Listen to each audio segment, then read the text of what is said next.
बिस्मिल्लाहिर्रहमानिर्रहीम। अस्सलाम वालेकुम स्टूडेंट्स। अच्छा, मैंने आपको कहा है कि आपने एडजॉइंट ऑफ, इससे पहले मैंने आपको बताया है कि आपने किस तरह उसको डिनोट करना है। तो हम लिखेंगे एडजॉइंट ऑफ ए, ठीक है। हम इसको ऐसे लिखेंगे। और मैंने कहा था कि मेन डायगोनल का क्या करना है, प्लेसेस आपने चेंज करने हैं। तो 4 ऊपर चला जाएगा और 3 नीचे आ जाएगा, ठीक है। और जो सेकंड डायगोनल है उनके क्या करने हैं, साइन चेंज करने। तो यहाँ पे माइनस है तो यहाँ पे +2 हो जाएगा, यहाँ पे प्लस है तो यहाँ पे -2 हो जाएगा, ठीक है। तो ये हमारे पास सिंपल स्क्वायर मैट्रिक्स का एडजॉइंट फाइंड हो गया, ठीक है। अब हम ये दूसरा एग्जाम्पल कर लेते हैं, नंबर 2 जो है। तो हम लिखेंगे एडजॉइंट ऑफ बी, ठीक है।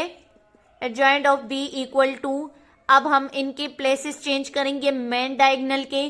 तो यहाँ पे 1 आ जाएगा, यहाँ पे 4, और सेकंड डायगोनल जो है उनके हमने क्या करने हैं, साइन चेंज करने। तो हम यहाँ पे माइनस है तो प्लस करेंगे, यहाँ पे भी माइनस है तो यहाँ पे भी प्लस करेंगे। तो ये हमारे पास सेकंड नंबर पार्ट जो है वो एग्जाम्पल हमने सॉल्व कर लिया। हमने एडजॉइंट इस तरह फाइंड करना है अगर हमारे पास क्वेश्चन गिवन हो स्क्वायर मैट्रिक्स में, ठीक है। एक्सरसाइज में इसके क्वेश्चन आएंगे तो हम फिर यही वाला मेथड यूज करेंगे। अच्छा, अब हमारे पास टॉपिक है multiplicative inverse of a matrix, ठीक है। अगर ए हमारे पास नॉन सिंगुलर मैट्रिक्स हुआ और बी भी एग्जिस्ट कर रहा हो नॉन सिंगुलर। नॉन सिंगुलर का मतलब यानी कि उसका डिटर्मिनेंट हमारे पास क्या हो, वो 0 के इक्वल ना हो, ठीक है। तो वो हमारे पास अगर ए और बी नॉन सिंगुलर हुए तो ए बी इक्वल होगा बी ए के, ठीक है, इक्वल टू आई। तो ये फिर इक्वल होंगे आई के, यानी आइडेंटिटी मैट्रिक्स के, ठीक है। B is said to be the multiplicative inverse of A. We denoted the inverse of A by A inverse. Hence B equal to A inverse. यानी B को हम क्या करेंगे, मल्टीप्लीकेटिव इनवर्स ऑफ A कह सकते हैं। We denote the inverse of A, ठीक है। हम इनवर्स ऑफ A को कैसे डिनोट करेंगे, A और यहाँ पे -1, ये इस तरह इसको हम लिखेंगे। अगर किसी मैट्रिक्स का हम इनवर्स लेंगे तो हम ऐसे लिखेंगे, अगर बी का ले रहे हैं तो ऐसे लिखेंगे, सी का ले रहे हैं तो ऐसे लिख रहे हैं, ए बी का ले रहे हैं तो ऐसे करके लिखेंगे, ठीक है। अच्छा, और hence B equal to A-1। अभी आपको ये थ्योरी सारी तब समझ आएगी जब हम इसके एग्जाम्पल करेंगे। तो हम एग्जाम्पल स्टार्ट करते हैं। अब हमने ये एग्जाम्पल नंबर 21 कर रहे हैं। तो इसका ये हमारे पास ए है और ये हमारे पास बी है। इन दोनों को हम मल्टीप्लाई करते हैं, ए बी को, ठीक है। तो फर्स्ट रो को फर्स्ट कॉलम के साथ 3 multiply by 3 plus 2 multiply by -4, ठीक है। अब फर्स्ट रो को सेकंड कॉलम के साथ 3 multiply by -2 plus 2 multiply by 3, ठीक है। 4, अब सेकंड रो को फर्स्ट कॉलम के साथ 4 मल्टीप्लाई बाय 3 और 3 मल्टीप्लाई प्लस 3 मल्टीप्लाई बाय -4, ठीक है। अब सेकंड रो को सेकंड कॉलम के साथ 4 multiply by -2 plus 3 multiply by 3, ठीक है। इससे हमारे पास क्या आता है, 3 3s आर 9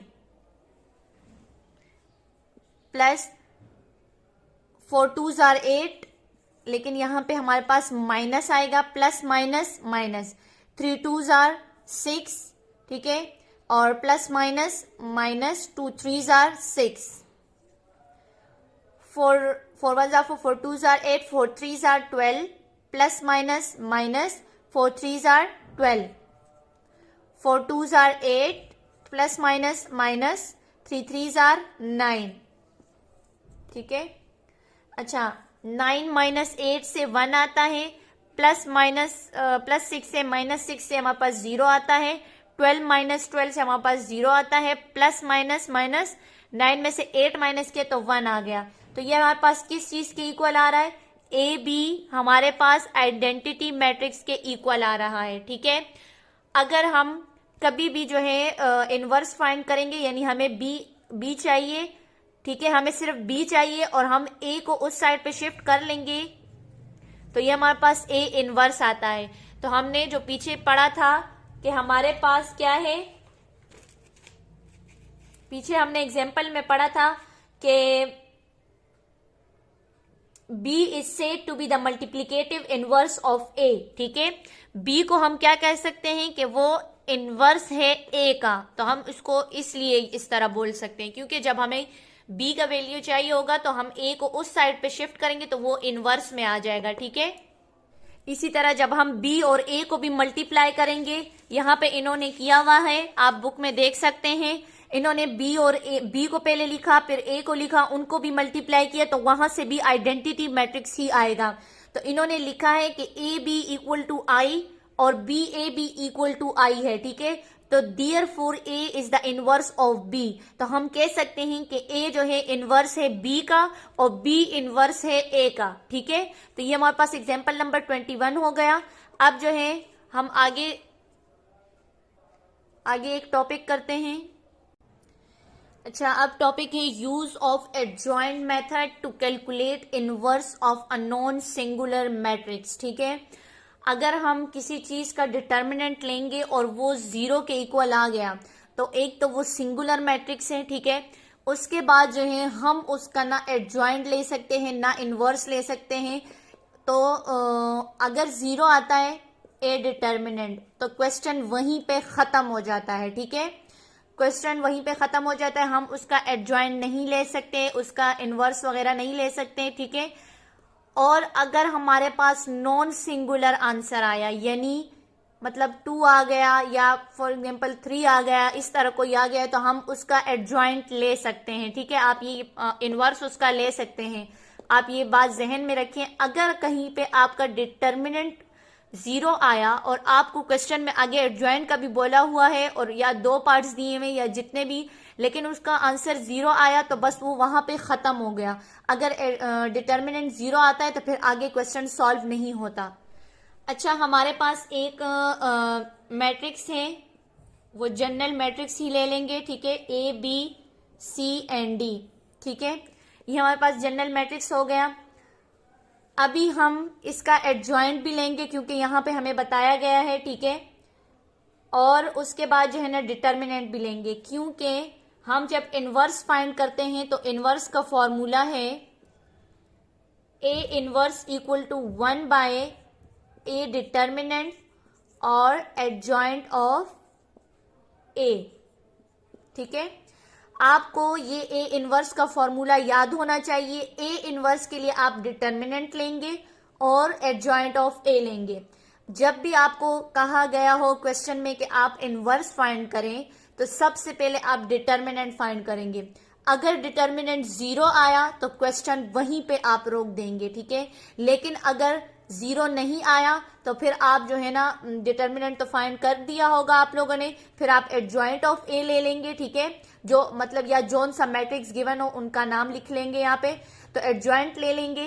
तो आप फिर उसको फॉर्मूले में पुट करेंगे और उसके बाद मल्टीप्लिकेशन करेंगे। तो अभी हम ये एग्जाम्पल करते हैं। ये हमारे पास क्या है, इनवर्स का फॉर्मूला है, ठीक है।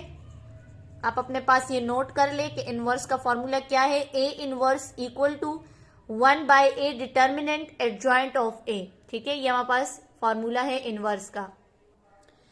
अच्छा, इनवर्स का फॉर्मूला हो गया। अच्छा, डिटर्मिनेंट का हमारे पास A D minus B C है और एडजॉइंट का एडजॉइंट ऑफ ए, मतलब इनके प्लेसेस चेंज करें और इनके जो है साइन चेंज करें। मेन डायगोनल के प्लेसेस एंड सेकेंडरी डायगोनल के हमने क्या करने हैं, साइन चेंज करने हैं। हम अभी एक एग्जाम्पल लेते हैं। एग्जाम्पल नंबर 22 है हमारे पास।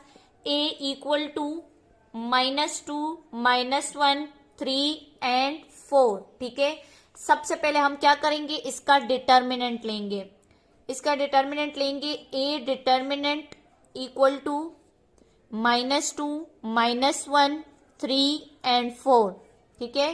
तो इसका डिटर्मिनेंट क्या आएगा, इनको मल्टीप्लाई करेंगे, -2 मल्टीप्लाई बाय 4 और माइनस का साइन फॉर्मूले वाला, फिर -1 ये बी की वैल्यू एंड सी की वैल्यू हमारे पास 3 है, ठीक है।